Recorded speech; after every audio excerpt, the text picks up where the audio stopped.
Welcome to the Classical Top 5. I'm Tommy Pearson, and with Fiona's departure last week, we have a new look panel. Joining myself and Richard Bratby, I'm delighted to say, is critic and writer Charlotte Gardner. Charlotte, a very warm welcome to you. Thanks ever so much for being part of this. Those that follow classical music will, I'm sure, be aware that you were in Verbier recently, presenting the concerts there. How was that? Because it did look rather gorgeous. It was very, very, very gorgeous. Just to be in this bubble surrounded by colleagues for the first time in months actually was a really emotional thing. I can remember it was the first time I'd actually left my house since early March. Wow.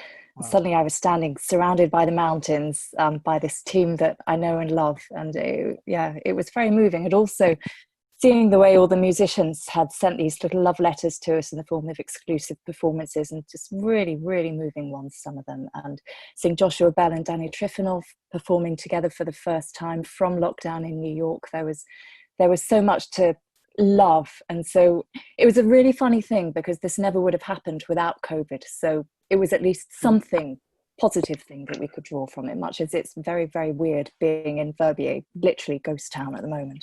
Yes. Yeah, but there are worse ghost towns, aren't there? I mean, there are worse ghost towns, yes. It was okay. The backdrop of those mountains, absolutely gorgeous. Yeah, lovely. Very jealous. Well, and we're very much looking forward to having you with us, Charlotte, and hearing all your suggestions over the next few weeks or so. I'm very happy to be here. So let's talk about our top 5. This week it's tone poems, which the dictionary describes as a piece of orchestral music, typically in one movement, on a descriptive or rhapsodic theme. So lots of absolute classics to choose from, and more than a few in the margins, I'm sure. And our very special guest has conducted, I'm sure, his fair share of tone poems over the years with many of the greatest orchestras in the world. And if we had done a top 5 conductors who are also airline pilots, this person would easily be at the top, since, to my knowledge, he's the only one. He's also music and artistic director of the Swedish Radio Symphony Orchestra, conductor laureate of the Mahler Chamber Orchestra, and artistic director of the Anima Mundi Festival. It's Daniel Harding. Dan, thank you so much for doing this. Lovely to see you. What have you been doing in the last few months or so? We went into lockdown here in Paris a little bit earlier than you did, even if I hear some people in the UK are dating the beginning of lockdown a week earlier than perhaps we all remember it actually being. So I was in rehearsal in Vienna, and we were doing Falstaff in Vienna, which was my first production that didn't happen. And there were 8 weeks of lockdown at home, which was a nice quiet time.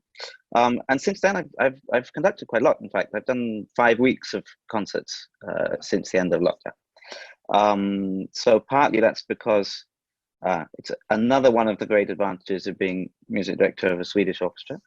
So the Swedish radio didn't stop. There was a concert, should I say, each week during the whole lockdown period. Now the endless and very important Swedish summer holiday has begun. But so there was a moment when I was able to go up there and do a couple of weeks, and then I got involved with some projects. I did a concert in Paris, something in Cologne, and in Munich, where the orchestra is managing to put things back together, sometimes with small audience, sometimes with no audience. But I mean, that's 13 years I've been music director of a radio orchestra. It's an endless debate what the role is of a radio orchestra. There are pluses and minuses, but in this moment, the pluses really come to the fore. And that was the chance as well. I mean, in Paris was with the radio, and in Munich with the radio. And these orchestras where the enormous majority of the audience are people who are listening from home anyway. Yes. So the possibility to get back to some kind of activity is perhaps greater than the orchestras that are really dependent on people coming through the door. We didn't want to be doing a miniature version of anything. So we played pieces that worked with the forces that we had available to us. And of course, once you've got the audience out of the room, there's an enormous amount of space to say, okay, what's the largest number of people we can fit safely in the space we've got and still make it practical? And so there's some question of getting used to things. But and then again, the distance in each country, what's imposed is different. When we were here at Radio France, the rule then came in that week, it's just 1 meter separation. And at that point, the orchestra's slightly more spread out than usual, but the cellists are just a lot happier, because it's the first time I've ever seen cellists think they have enough space to play.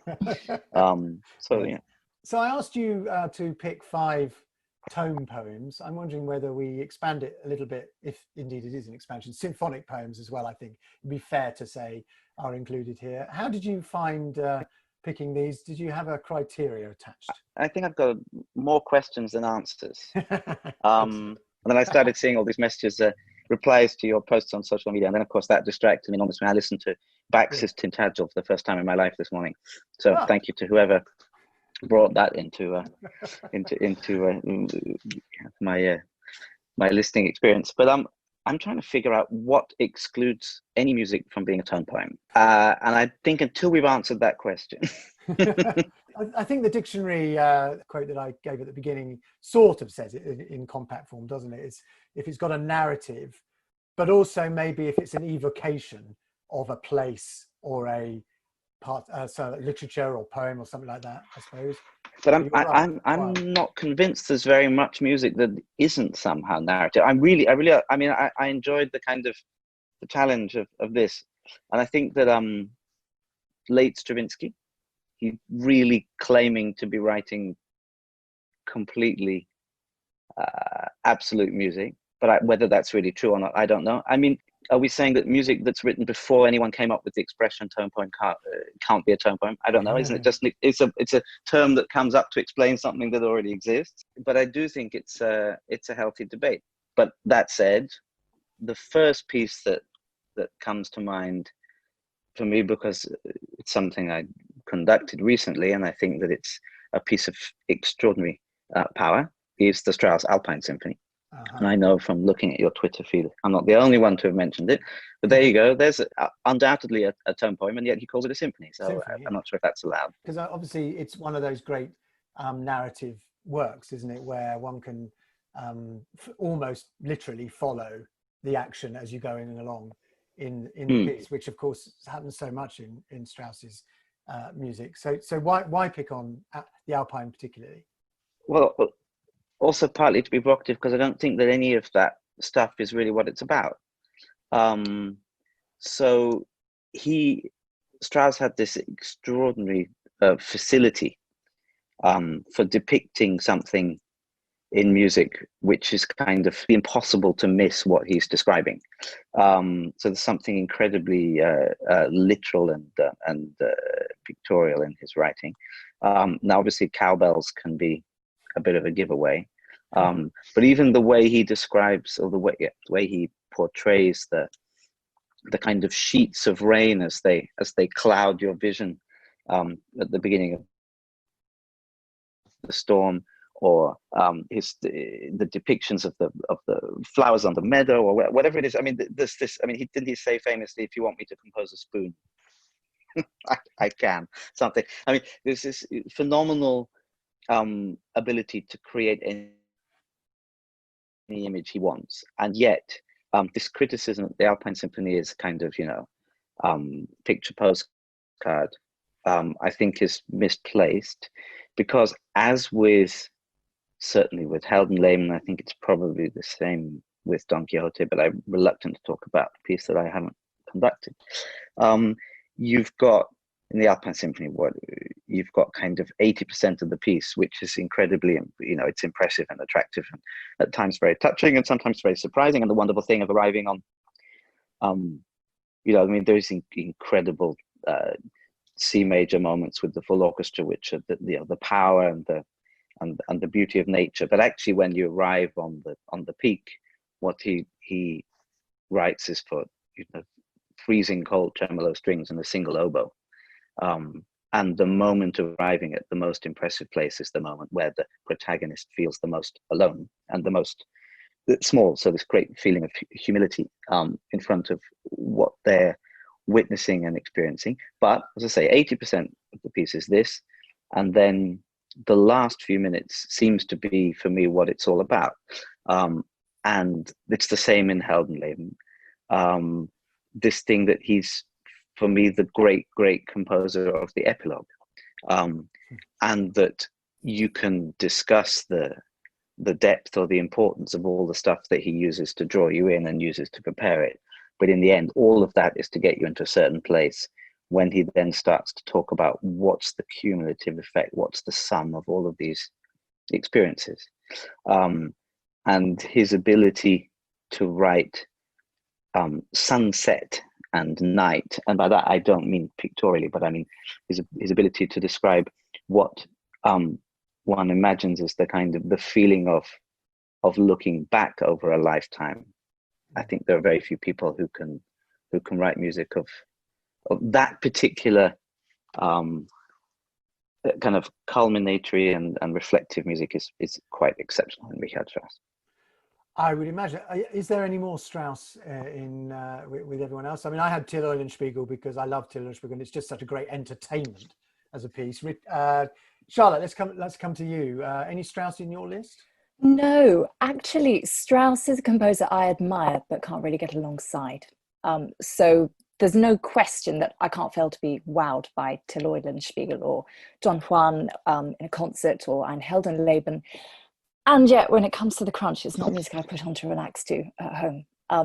I think that his painting is wonderful. I think that one of the best concerts I ever went to was Schei conducting the Gewandhaus at the Barbican with a series of Strauss tone poems, and it's an orchestral showpiece. It's wonderful stuff, and I always end up feeling very impressed by the orchestra when they play it well as well. But no, I didn't even consider putting it on my list, actually. I decided that there had to be love as well as admiration to make my list. Okay, fair enough. But Richard, there was Strauss on yours.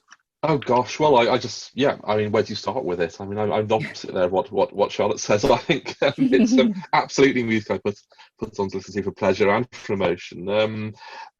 It's tricky, isn't it? I mean, I incline towards the faster, towards the crisper. For me, Strauss is that last great embodiment of the sort of Haydn-esque, Mozartian sort of grace, wit, effortless eloquence, effortless musicality, just almost pouring out of him.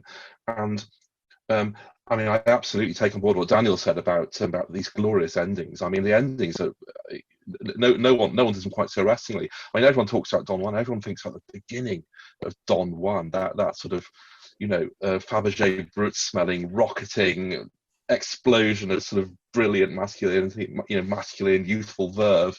No one ever remembers the ending, which is it's a fade. It's a sort of fade to darkness. It's echoing the last words of the poem on which the work is based. When Don Juan becomes sick of the pleasure, becomes sick of the relentless activity, throws it all away, lets himself die in a duel, and just fade into darkness. And Strauss captures those final shudders. And again, yeah, there's that pictorial element, certainly, which is so glorious in the Alpine Symphony.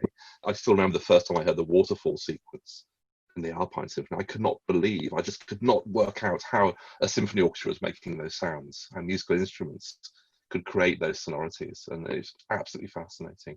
But again, the one I went for, like you, Tommy, was if I had to choose one, it's the one that sort of concentrates it all, that sort of focuses on the wit, on the elegance, the throwaway grace, the classicism of Richard Strauss, and that's Till Eulenspiegel, which is just, there doesn't seem to me to be a note wrong or a single bar out of place in that entire piece. It's something Haydn could have written if he'd been a very different kind of personality in a very different kind of era, and that's the highest praise I can give a piece, I think, really. And that great horn beginning that all of us have probably played in the performance, which has been entirely cocked up, and one has to just sort of crack on because he's right at the beginning. I would say about Don Juan, of course, anybody who's ever close to a violinist will know the opening of Don Juan, because it's in every single violin rep book there is, because it's a very famous, I don't really know, I'm not a violinist, so I don't really know why, but it seems to be a very tricky opening for violinists. It's a great audition extract. I think it's in every audition pack I've ever seen for an orchestral violin job, that the opening bars of Don Juan, you hear them practicing it. And I think Strauss actually, and I don't know, it's something I remember when it was first premiered, he said something about, he gives the illusion of it being very difficult. It's not really difficult, it's just hard work.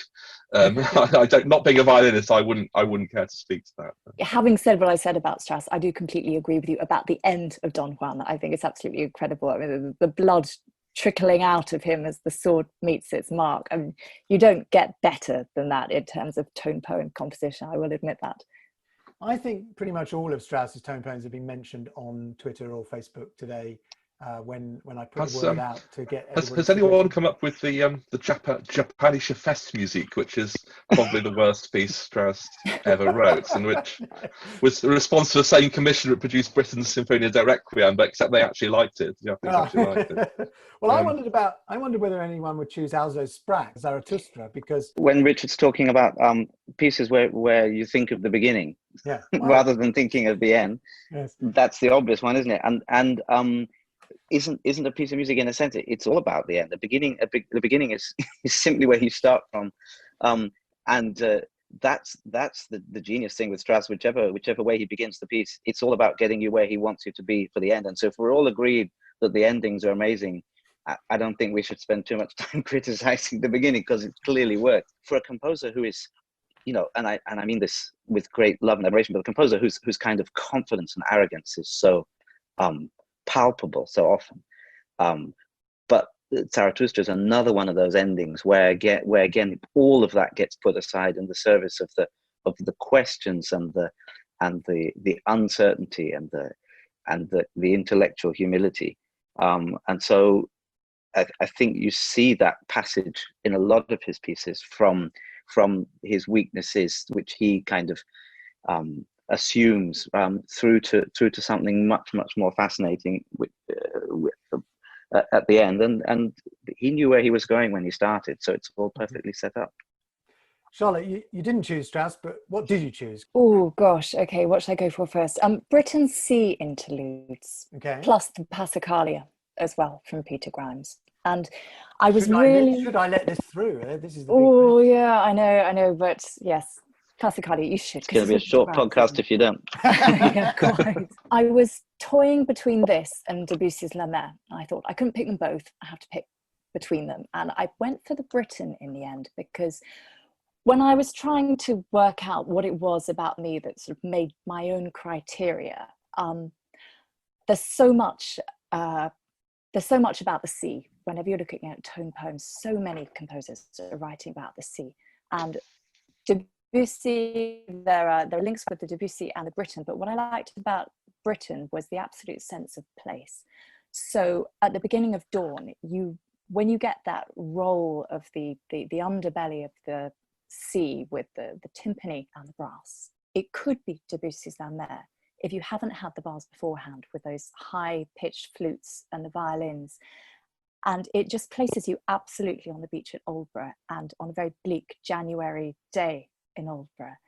That for me was the clincher, the idea that you have always got the sense of place in the sea interludes as well as the sea itself. And that was one of the things actually that struck me about all of the tone poems, the number of times you get a sense of place, whether that's in terms of painting a picture of a scenery or nationalistic element to it in some ways. Tone poems often appear to be very linked to the country that they're being written in. I wouldn't say that so much with La Mer, but certainly with the sea interludes, and that for me was the clincher. Yeah, I actually chose one with this probably the biggest influence on the sea interludes, and that's Frank Bridges' The Sea, which I've always been a huge fan of. It was the first contemporary piece I think that Britain ever heard. And he said it knocked him sideways when he heard it. And of course, Bridge became his great mentor and teacher anyway. But my goodness, and also, by the way, it influenced Tintagel by Bax, which is already which will be mentioned, I'm sure, as well. But it's a key piece, also written in Eastbourne, just like La Mer, or at least part of La Mer. So it has lots of connections to lots of other pieces that I think I might well have been choosing, and may well choose, in fact. But I think Bridge, in a way, seems to me to have been dwarfed by the success of Britain, inevitably, because Britain was such a great and dominating composer in this country. But actually, when you go back to Bridge's music, I think it's got so much to give. And I think the Sea is I mean, it's probably his most famous work. Brilliant piece, brilliant evocation. I mean, similar even in the movement names. I mean, he's got in there, what has he got? He's got The Storm, of course, and Moonlight. There's, it's a similar kind of feel of a piece, even though it's about 40, 30 years, I think, maybe before the Britain. So as a kind of companion piece to the Britain Sea interludes, I think the Frankbridge Sea is really rather interesting. Richard, you're nodding along there. You would have chosen the Sea? It wasn't on my list, but it's absolutely a glorious piece. I mean, I wasn't totally sure if it fell into our remit of symphonic poem, but I do think it's a wonderful piece. It has a sort of freshness, doesn't it? This sort of clarity, which is again what Charlotte was describing in the Britain. That sense of it's clearly a very British seascape. You're feeling that sort of cold, bracing, clear air, the saltiness. And the orchestral writing again has that clarity that I think Britain learned so much from. It's a gorgeous, gorgeous piece. And every time I've heard it done live, I've been lucky to have it done live quite a few times. And I programmed it myself once just because I wanted to hear it, which is one of the few perks of being in orchestral management. What other reason is there? And every time the audience loves it. It's an absolutely, it's a beautiful work by a very underrated composer of great sincerity and of great clarity, phenomenal technique, and huge imagination, who I completely agree has been overshadowed by his pupil, which he would not have grudged at all. He's a deeply generous man by all accounts. Okay, let's crack on. Dan, your second choice. I'm going to go with Dvorak. I don't really mind which one. One that somebody hasn't. I don't know. Maybe the Golden Spinning Wheel. I mean, these Dvorak tone poems are treasures. Absolute great loves of mine. The two that I know best are the Wood Dove and the Spinning Wheel. And there's it's a different take, because I mean I can't vouch for this, not being a Czech speaker, but there are these wonderful texts by Janacek discussing the pieces and giving his opinion and also some kind of analysis. And it seems that Dvorak not only quite graphically tells these what would have been very well known fairy tales, kind of blow by blow, quite literally often blow by blow, but also sets the text in a way that you could sing along, and then he removed the words, so to speak. So there's a very, very kind of literal side to the way he's telling the story. They are pieces of incredible fantasy and abandon, great violence, as is pretty much always the case in fairy tales. It's what we choose to bring our children up with. And sadness, melancholy, regret, it's all in there. Anyone else thought about Dvorak? Yeah? I was actually quite surprised that Dvorak didn't really feature very much in people's suggestions online. I thought he was going to be one of the biggies, actually. Anyone else, Richard? I think it's a funny thing, the Dvorak symphonic poems. I think I get the sense they're real musicians' music. People who know them and discover them absolutely love them, but it's very, very hard to persuade people sort of beyond that world of people who've really dived deep into Dvorak's music of just how good they are and how full of invention and colour and fancy. I mean, it's interesting that the two ones I know best are the opposites of the two that Daniel, the other two, the Water Goblin, Vodnik, and the Noonday Witch. Again, it's so graphic, and yet each of them has a symphonic form, and each of those sort of mini movements of the little 4-movement symphonies that they form are just so packed with ideas, colours, little harmonic twists. All of you kind of sense that now he's finished his symphonies, Dvorak is sort of letting fly with all the stuff he knows about it, all the stuff he's picked up from Wagner, all the naughty little orchestral details he's picked up from people like the young Richard Strauss and probably wasn't allowed to do when he was trying to follow in the footsteps of Brahms, and is really, really enjoying himself in the way he knows best, in a way that's simultaneously guileless and very easy to follow, and at the same time enormously sophisticated and enormously beautiful. Yeah, I completely get where Daniel's coming from, and equally I kind of understand why these pieces aren't as well known, as well loved and as appreciated as perhaps they should be. Donna, another choice from you? I don't know what you all think of this one. It's possibly a bit cheesy, but there's another one on my list that can cancel it out by being the opposite of cheesy. But I checked The Lark Ascending, Vaughan Williams. I adore it. Daniel's just leaned back in his chair. I'm not sure whether that's no. Absolute despair. But no, for me, it's it has It's been my lockdown listening, actually. I've really loved it, and it's this oral this depiction of this upwards ascent on a skylark as it circles the land that it loves. And what I love about it is, first of all, the fact that you get this kind of the ebb and flow of the bird on the wind, and also that it's couched in the language of the fields below, this modal folk song harmonies. And for me, it's just absolute piece of perfection. It puts you in an entirely different place. It's been my COVID soundtrack. I've played it several times a week, just because it's also I think it's an emotionally fairly ambiguous piece. It's this funny mixture that makes you feel better, but it's sad and it's wistful at the same time, and it kind of throws you into thought, but it's not negative thought. And for all of those reasons, I absolutely love it. But interestingly, I was chatting with a friend this morning, and he thinks that it should always be programmed alongside Floss Campi, just to show that there was the other side to Vaughan Williams as well, and that he wasn't always, the folk song guy. Well, my way into it was, I remember doing an interview with Stephen Johnson, the writer, once. He was very keen to talk about the fact that it's a wartime piece. It was written, 1914, I think, something like that. It's a wartime piece, and it has that angle, it has that emotion attached to it. And it does. And actually, it becomes, in a way, it becomes a different piece when you know that, when you feel that, rather than just a sort of pictorial piece about this ascent. It's also a very different piece when you listen to the piano accompaniment original. And I particularly like that one because you get far more of a sense of stillness and silence, I guess, the lark up there alone on the wind, than you do with the orchestral version, wonderful as the orchestral version is. Richard, coming to you for a choice from you. Since we're generally sort of hovering around Britain at the moment, I'll get Bax out the way at this stage, because he's the great British, the one British composer who really could do tone poems. I think Elgar.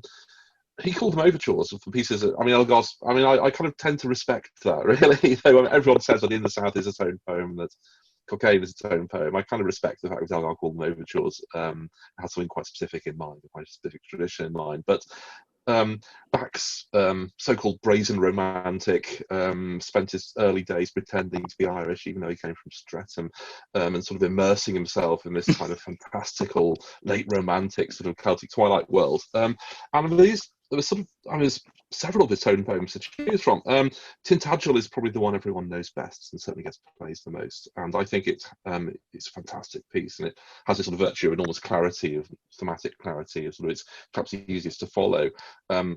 Bax is one of these composers who can kind of get lost in his own technique occasionally. So brilliant an orchestrator and so ingenious with his harmonies that you kind of sometimes lose the thread of the musical idea. But I don't think that happens at all in either his symphonic poem November Woods, which describes a sort of passionate love affair in the Chiltern Hills, in a stormy night in the Chiltern Hills.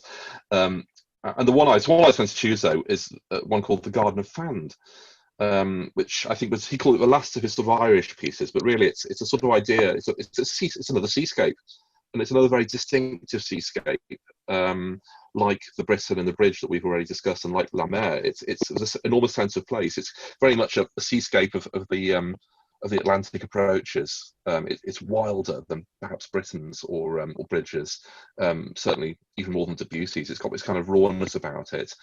Also this idea of enchantment. It's the idea of a sort of fairy tale, magical vision of the Atlantic and these extraordinary orchestral colours. And it's almost like he wrote his own programme for the piece. It's sort of based on a Celtic myth. The Garden of Fand is the Atlantic Ocean.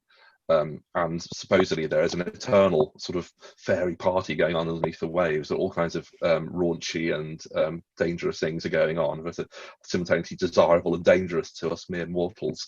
And he begins this expansive seascape, which he writes his own program notes, as I said at the beginning, and it's almost like Messiaen the way he talks about it. He's talking about skies of amethyst and pearl, the great green expanse of the ocean, and you can hear this in the music. It's very rich, it's very harmonic.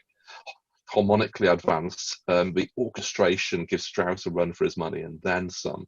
And it builds this huge sensuous climax when the waves crash in over this sort of undersea orgy that's happening, and then returns to this vast rolling vista. You have that sense of place, that sense of character, and it's a lot of things that British music is not supposed to be. You know, it's pretty raunchy, it's pretty exotic, it's pretty rich.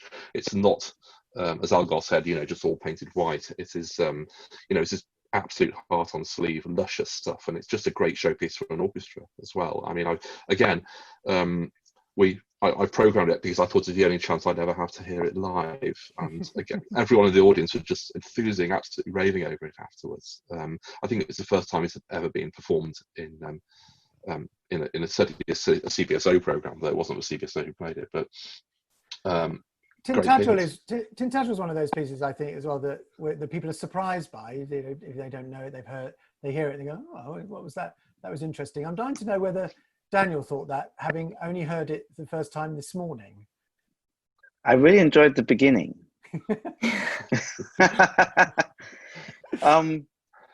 No, I think my reaction is pretty much what you described there. There was a lot of moments saying, you know, I mean, we are, I suppose, a certain humility as a nation is maybe one of our few endearing characteristics, and if that includes tending to assume that local music is going to be less impressive than we then discover it is, then that's not all bad. But yes, beautiful music, and in the same, I have, you know, enormous fondness for the Delius pieces. I wonder whether Walk to the Paradise Garden counts as a tone poem. It's not on my list. I don't actually really strictly have a list. I've got lots of notes here, so I'm going to get into trouble.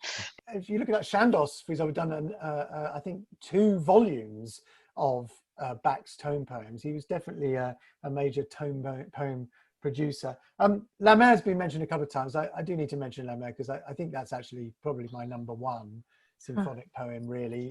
Just every time I hear it, it's just the most evocative, beautifully scored piece of music, and I used to love playing it as a student, even though there's not that much percussion in it. Used to play cymbals, which are, you know, always got that, they're the sort of sheen, that maybe the light on the top of the water, sort of an effect. But I think La Mer has to be somewhere in a top something when discussing symphonic poems.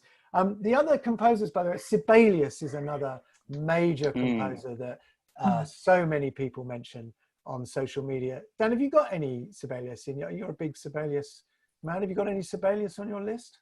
I'm new to your podcast, but I'm assuming that you must have spent at least the first 3 episodes in the small print saying, of course, that it's impossible to make a top 5 of absolutely anything. Yeah.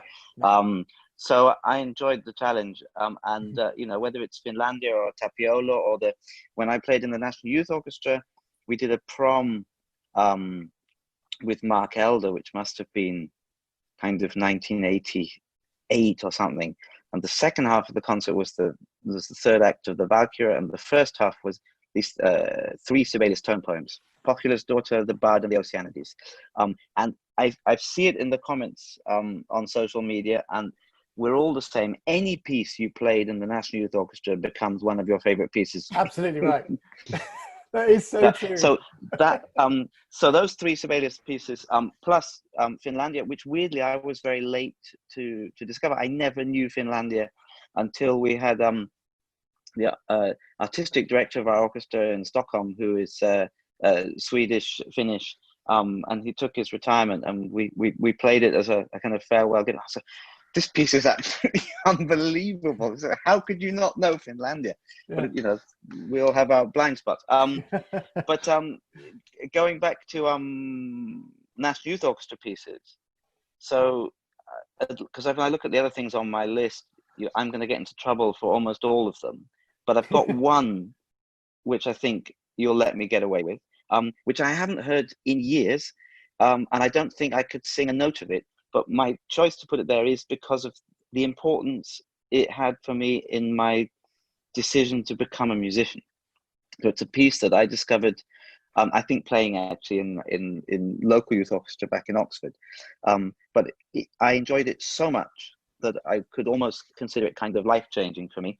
And I suppose I ought to dig out a copy and find a recording and find a score, and I should, but I'm worried I'll be disappointed.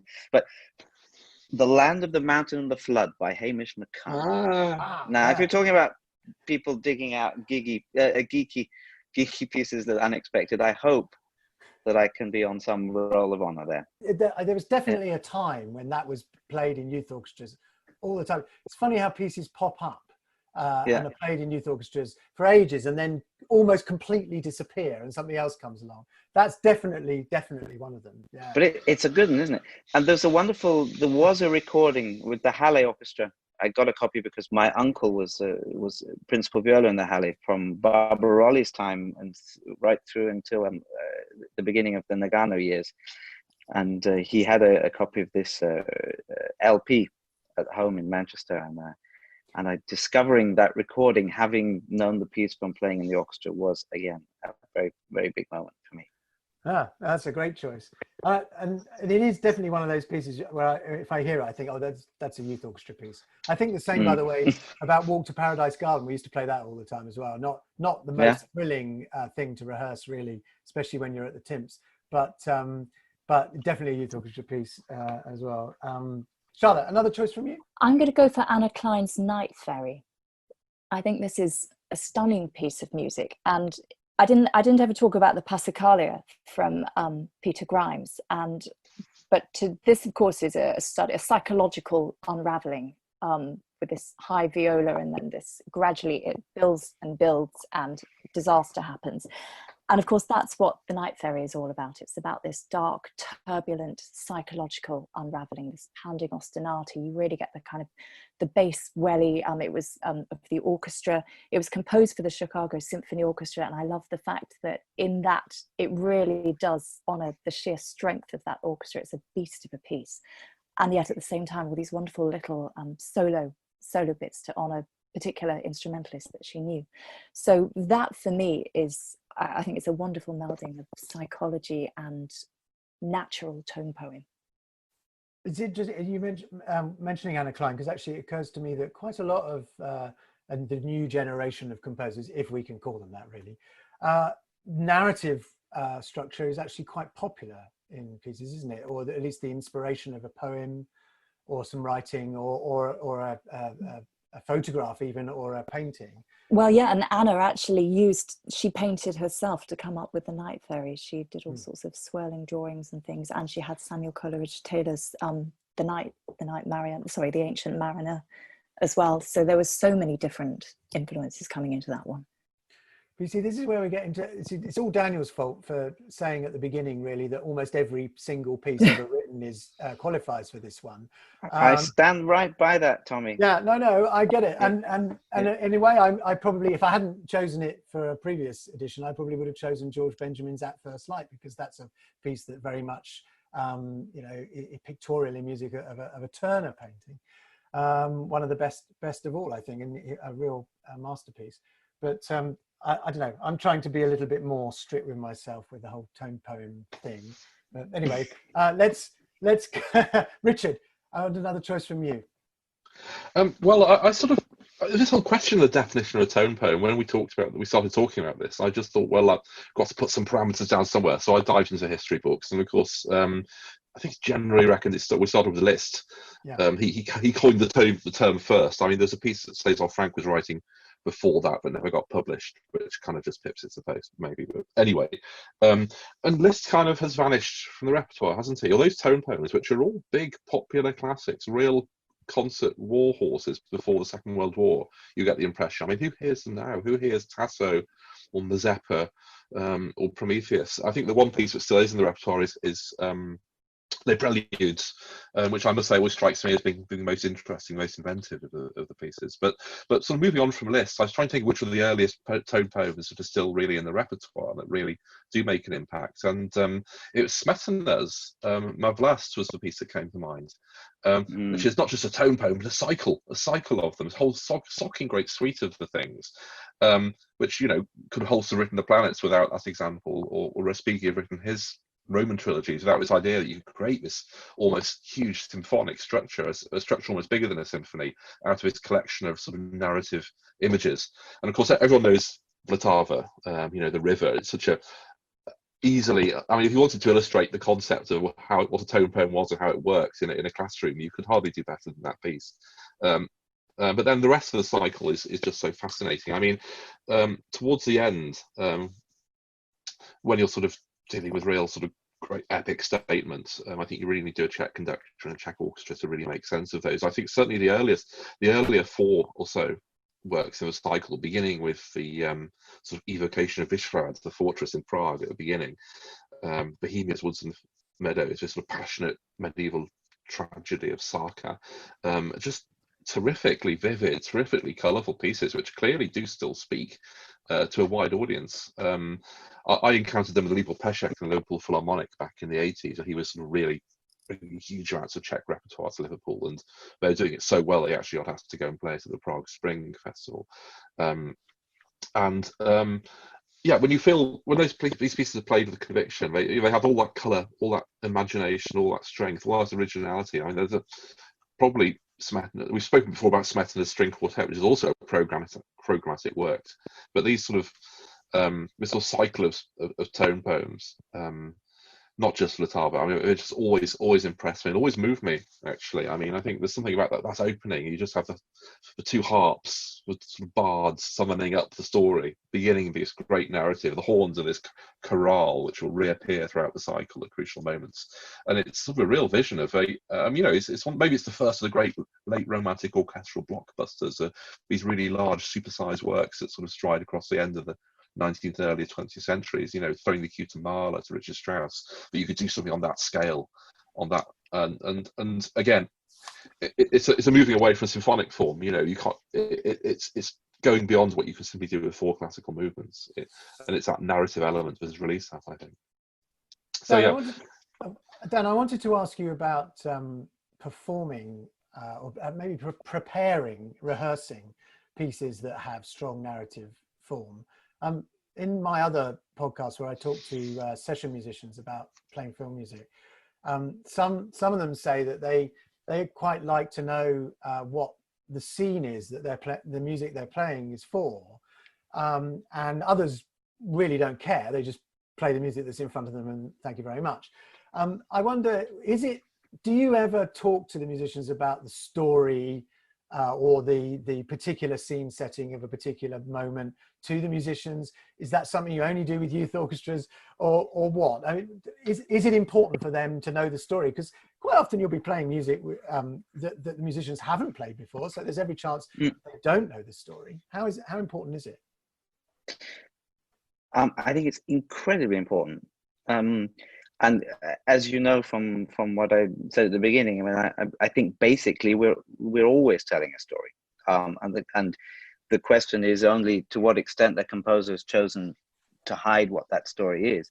And there are examples where a composer unveils what they mean. You know that there's this kind of program and story, the Bruckner Eighth, which at some point he revealed, which is so utterly banal. It would have been much better if he hadn't told us what it was. But so you've got absolutely glorious music about something which is a story which is important for him, but is kind of not very, not on the level of the seemingly abstract music that he wrote to it. I think that images and content, meaning, are such quick ways to get people on the same page of what it is they're trying to describe musically. I remember the first time I went on tour with the Vienna Philharmonic, and you have those evenings in hotel bars after concerts, and listening to those musicians telling stories about the great conductors of the past. And I was really struck by how almost all the stories they told, which were stories of admiration, were about incredible descriptions that they remembered from rehearsals, incredible images or ideas. And those seem to be the things that really stuck where they were talking about Karajan or Kleiber or Bernstein, whatever. It was, this incredible story he told which immediately changed the atmosphere of what we were playing. Now, obviously, people have, some people like to be given very clear instructions. Some people prefer to be left alone to, with taking visual cues. But it was inspiring for me and quite nice to discover that, at least in their culture as an orchestra, that seemed to be a very, kind of prominent feature of how they formed their memories of what had been special experiences. Can I give you another piece? Please do, yes. Yeah, I think I've got one left that I might get away with. And you mentioned before, well, we talked about the Walk to Paradise Garden, which is one of those pieces that wouldn't have existed without Tristan. I'm going to choose the piece that I think Tristan couldn't have existed without this one. And I hope you let me get away with it. It's the love scene from Berlioz' Romeo and Juliet. By any definition, there's a tone poem, and I think one of the most extraordinarily. Berlioz, that's the case, isn't it? With so many pieces, whether it's the death throes of Cleopatra or any number of moments in the Symphonie Fantastique, but his willingness to describe, his willingness to kind of deconstruct any sense of normal form or structure, because he wants to describe something absolutely as it is in reality, is quite extraordinary and completely unbelievable for a composer of his time. And the number of people who just thought he was literally mad. So what an intelligent and cultivated man, but what an awful composer. Even Schumann say that about Berlioz. The wonderful story is that Wagner heard Romeo and Juliet, I think, on more than one occasion, and presented a score of Tristan to Berlioz with an inscription inside, saying to the composer of the great Romeo and Juliet, in admiration, because Wagner had to admit what's obvious from listening to it, that Tristan would never have happened without this piece. And I don't just mean the love scene, but the whole of Romeo and Juliet. I think Wagner thought that Berlioz made very, very bad dramatic decisions, but that the music itself was completely exceptional. And the love scene is what about, in this incredibly bizarrely shaped piece, and so much of it taken up with these four big orchestral movements. And the love scene's about 20 minutes of some of the most perfumed and erotic music, full of quite wild descriptions of not exactly everything you would expect if you talk about a love scene, but some very kind of on the edge moments. Another piece where he's set text and then removed it, but the modernity and the wildness of the harmonic writing, the orchestral colors, the daring of the thing is exquisite and mind-blowing. But the overall effect from this beginning in nothing through to the ending in nothing, and all of the teenage extremes that you have in the middle, and that fantastic recitative. That for me is, perhaps of all of them, the one I would put as my number one. Yeah, it's a great choice. And actually, talking of Romeo and Juliet, somebody suggested Tchaikovsky's Romeo and Juliet, but that is officially an overture, isn't it? Even if it's spectacularly programmed. But aren't all those overtures that they're all tone poems, aren't they? Yeah. The Dvorak overtures, they're Othello and and the Elgar, as Richard Carnival and well. Mendelssohn. Mendelssohn. Yeah, the Schöne Melusine, that's a tone poem.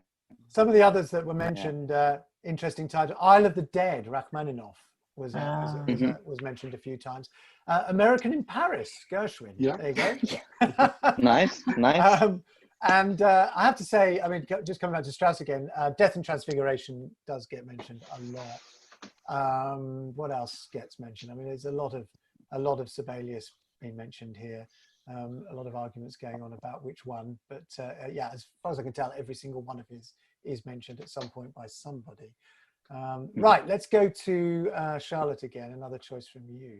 Okay, this is the one that serves as antidote or counterpoint to the Lark Ascending. It's It's Shostakovich's The Execution of Stepan Razin, which is this funny oratorio come tone poem he composed in 1964, which tells the story of a Cossack who got executed for rising up against the rulers, but we wonder whether there's also some kind of political subtext, contemporary political subtext. It would appear that he wove his initials into it. And I discovered it actually fairly recently. It was at Septembre Musicale in Montreux last September.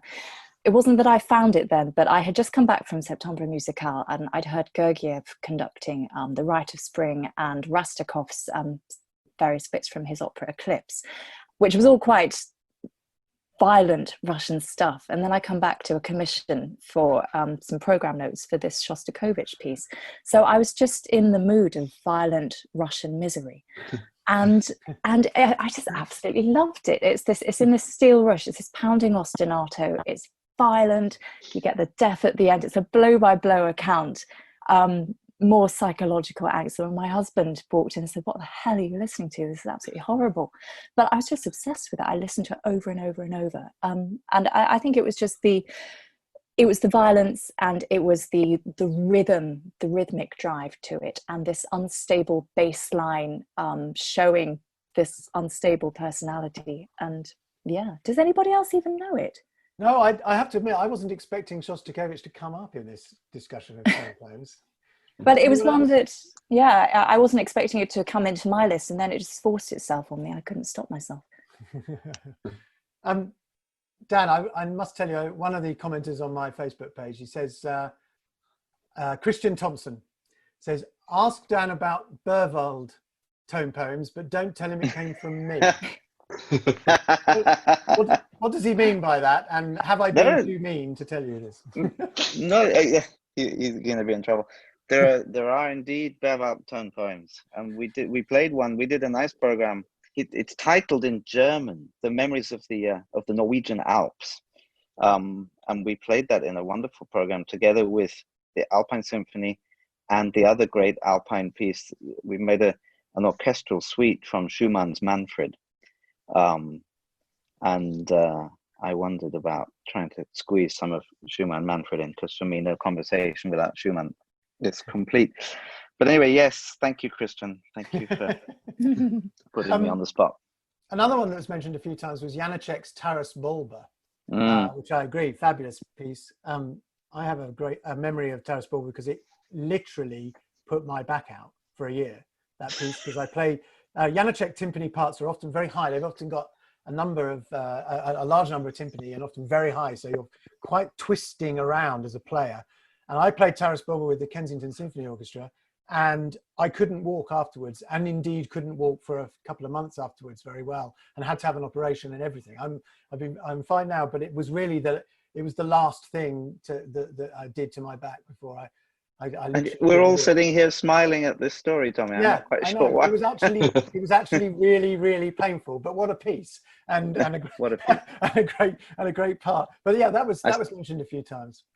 If you take the story of Taras Bulba, you're still not the person who suffered the most in this context. But that's true. Okay. Any others to throw in as we start to wrap up? Richard, what have we missed out from you? When Charlotte mentioned that Shostakovich piece, I don't know the Shostakovich piece. There is a tone poem by one of my sort of favourite soft spot composers who I've kind of stopped trying to argue for, because I'll never convince anyone, and I know that now, which is Glazunov. He wrote a symphonic poem on the story of Stepan Razin as well, which quotes the Volga boat song in the opening bars rather brilliantly. But no, I seek out Russian tone poems, and Rachmaninoff's Eye of the Dead came up. Obviously, such a compelling atmosphere that piece creates. And so romantic at the heart of it again, so deeply romantic. There's Lyadov's little miniatures for orchestra, these gorgeous little gems, like Fabergé jewels in music, of Russian romanticism, these little Russian fairy tales, none of them more than about sort of 5 minutes long, just exquisitely orchestrated. And I always remember, supposedly he got the original commission for the Firebird, and he was just so slow, not really on it. Missed the deadline. Diaghilev just took it off and said, "Look, I'm going to give it to this unheard of kid called Stravinsky," and there we are. Look what happened next. I mean, it was just two pieces I did really want to throw in there, which are not Russian. And it's coming out of Don Juan. I was asked a while ago to sort of come up with pieces to recommend. It's an article for Gramophone magazine. You take a starting point of a well-known work and choose other musical paths you might follow from them. And Don Juan is a piece that has been so imitated so many times. You start listening and poking around in the late Romantic repertoire. There are so many imitation-rich jazz Don Juans, and I don't just mean Elgar's in the South. Two that I absolutely loved, which clearly, wear their homage to Strauss very, very openly on their sleeves, and nonetheless terrific on their own terms. One is by the Dutch composer Johann Wagenaar. I think that's how it's pronounced. It's like Wagenaar, not Wagner. Called Cyrano de Bergerac. And it's a story of Cyrano de Bergerac told in a manner very, very similar to Strauss's Don Juan, but with enormous verve and warmth and charm and orchestral style and flair. I recommend that to anyone. Another one is by the Polish romantic Karlovich, and it's called I can't pronounce this, but I'll try. Anna and Stanislav Oswiecim, and it's a 20-minute luscious symphonic poem. I mean, it's beyond luscious, telling a tragic love story about a pair of medieval Polish lovers. It's a well-known story in Poland, apparently. I understand that incest is quite heavily involved, but it sounds pretty damn enjoyable, I've got to say, in this score. It's an absolute stonking great, multicoloured, luscious orchestral thing. Okay, I was wondering whether I ought to break my own rules, actually, such as they are, for another couple I wanted to throw in. It's interesting listening to Dan talk about Finlandia and having not heard it up until to the point that he played it, and also hearing Charlotte talk about Lark Ascending. I remember having like years and years ago, when I was very tiny, there was an album in my parents' collection. It was the 100 Best Tunes, which was a series on Radio 2, long running. And in those days, Finlandia was always number one. It was always voted the most popular work. And now, of course, it's almost always the Lark Ascending is voted the most popular work, certainly on Classic FM. Anyway, which I think is interesting. But I think these two are also featured often in those sorts of collections. One is Danse Macabre, Sanson, such a great piece anyway. And the other is Ducasse, Sorcerer's Apprentice, which is one of the all-time great bits of storytelling in music, surely. And I don't even think it's even because we now perhaps have in our minds the brilliantly done version, which is in Fantasia, which I guess we've talked about this before, I think, in our podcast. But when people come along and put images to a piece of music, and it's done so well, that completely influences everybody's view of the piece, unless you're very lucky and you manage to just completely get it out of your head. I mean, like Also sprach Zarathustra, of course, with 2001: A Space Odyssey, it's almost impossible to hear that music without thinking of those images, I think, from Stanley Kubrick. And equally, it's almost impossible to think of Sorcerer's Apprentice without seeing Mickey Mouse in Fantasia. But I don't know, I don't think it does it a disservice, put it that way. I think the music is so brilliant, it can stand up perfectly well on its own.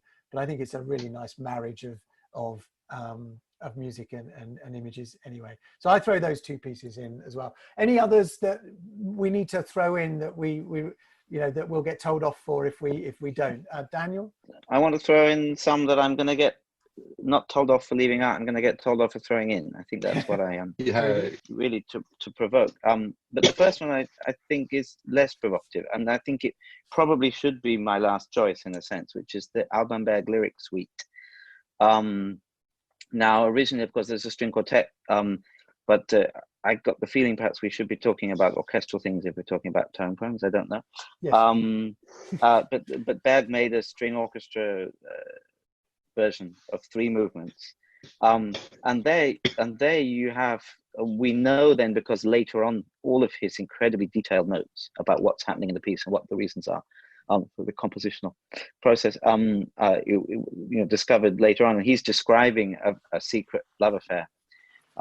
Sometimes describe, we have the second movement of these 3 begins and ends with the initials of Alban Berg and Hanno Fuchs intertwined, and he builds this counterpoint around it, but whispered, the ultimate kind of secret music. And then in the middle, there's this outburst of the trio, which is the kind of the Night of Passion, and the third movement, which is the day after, with then memories of the music from the trio. And the first movement, there's description of her and her children, and even one of the children's nickname was Dodo. So you have this in the violas, they play C, Dodo, and the mother coming into the room when the children are misbehaving and telling them to count. I mean, it's incredibly detailed and descriptive, both symbolically about the love between them, but also about elements, almost kind of Symphonia Domestica style elements of everyday life. So I would defend that as a choice, and I think it's one of the most exquisitely touching pieces of music. The other two that I had, which are slightly more provocative, but it's for to spark another conversation another day. But when if I want to defend this idea that almost all music is tone poem, I thought about Gustav Mahler, who I think is one of the great tone poem composers, even though perhaps, what have we got? There's Totenfeier, the first movement of the Second Symphony was originally, I guess, a tone poem. But if you think about that moment in the last movement of the Second Symphony, the große Appell, the big call, the Day of Judgment, if you describe a piece where there's no human left on earth, there are just these natures left alone, just these birds, and what seems to be this kind of, could be almost a perfect summer's day, except there's nobody left, and you hear in the distance the battles and the anguish and what's coming, the Day of Judgment. I mean, that, how can that not be a description of a tone poem? But the one I'm going to choose to throw in there is the Eroica Symphony.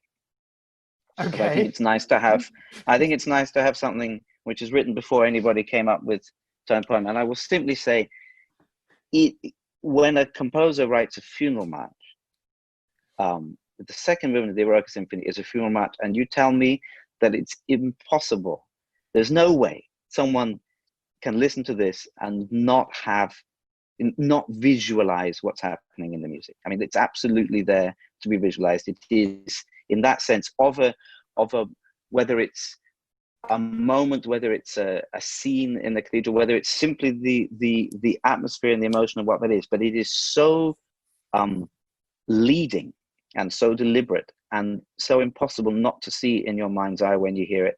So I'll put that there and claim that as a tone poem. Very good. Yes, why not? Charlotte and Richard, any others to very, very briefly as we wrap up, any others to throw in that you think we absolutely need to mention? I think we should at least mention poor Respighi at this point, because he's an absolutely wonderful orchestral colorist, and some of his Pines of Rome, particularly for me. First of all, I don't think there is a better depiction of being blinded by sunlight than the opening movement of Pines of Rome. And then the Appalachian Way at the end of that, this incredible crescendo as the Roman army make their way to Rome. I think it's wonderful. And the Buccini, these ancient horns in the background. I think that's really wonderful. And his use of the Dies Irae in the Catacombs movement as well. And that's another thing that I was thinking when you mentioned Finlandia. Of course, one of the great things about Finlandia is this wonderful hymn that Sibelius wrote. And so many times in tone poems, you get hymns. So there's Finlandia. My other top 5 piece was The Planets, which of course has the wonderful anthem in it as well. So yeah, those are mine. And then also hitting on the whole tone poems before tone poems, Vivaldi's Four Seasons, it just kept on coming back to me. And on the one hand, you could say that Vivaldi, he was an absolute market man. He attached everything on afterwards to sell his copies rather than just labeling them with a catalogue number. But Vivaldi's Four Seasons, it is so pictorial. I suspect that the poem did at least happen at the same time as the music, or was inspiring it before he'd actually written it. So Vivaldi's Four Seasons, I'm going to slide in there as well. Before we mention every piece ever written, Richard, a couple more, just some quick ones to throw at us. God, what am I going to say? we haven't mentioned Elgar's Falstaff. No, that came up a couple of times on social media. Yeah, effectively, it's I think he got a symphonic study, wasn't it? I think he called it, and I think it's the same reason as the Dvorak Symphonic Poems. It's because it's so cleverly put together. It's so involved. It's so detailed. It's so complex. And the composer is so inside that world. It doesn't perhaps immediately jump out at you. And no one has mentioned Schoenberg's Verklärte so we got quite close to it with Alban Berg. I mean, it's actually definitely a programmed symphonic poem which you can do with orchestra or do with string sextet. And but just finally, I just want to quickly answer what Daniel was saying about the Eroica. I mean, yeah, I mean, why not? I mean, there's a novel I read once. This is not a piece of music. A novel by Anthony Burgess, who of course was a composer himself, called Napoleon Symphony, in which he attempts to write a biographical novel about the life of Napoleon Bonaparte using the structure of the Eroica Symphony as his literary form, complete with scherzo, complete with the funeral march, all sort of translated into literary terms, and finally variations. Don't think it really works, but what a interesting idea of what a way to take the idea of program music and run with it. I mean, well worth a look for any musician, I think, any music. Well, it's been absolutely fascinating. It's gone into all sorts of directions I didn't expect. Yeah, sorry, Dan, you wanted to say something. I just want to answer Charlotte's comment about musical depictions of being blinded by sunlight with a little advert for Schumann's Faust scenes, because when Faust is awoken and then as the sun hits the top of the mountains, and then as the sun rises, comes further down, and then he turns away, and all that means symbolic, when he turns away from the light because it's so blinding. That is one of the great descriptive moments in all of music. So if you're into being blinded by sunlight music, please give that one a listen. Oh, and then there's Ravel as well. I mean, we could go on and on and on. Yes. We could do a whole podcast just on the depictions of the sun rising, couldn't we? Thank you very much, everyone, for this. As I say, it's just gone in all sorts of different directions that I wasn't expecting, and that's the beauty of this podcast, I think. Thanks ever so much to Richard and to Charlotte on your first podcast. Thank you very much. Really looking forward to having you as part of the team. And a special thank you to Daniel Harding for joining us. Absolutely fascinating choices. I mean, I really wasn't expecting to end with Beethoven's Eroica Symphony, but there you are. Wonderful directions to travel in, and that's the beauty of the podcast. Thank you all for listening as well. You can find us as always on Podbean, iTunes and Spotify. Please do rate us on iTunes if you can. It always helps us go up in the ratings and have people search us and find us. We're getting new audiences every week, and it's fabulous. Thanks ever so much for your time this week, and we'll see you next week. Goodbye.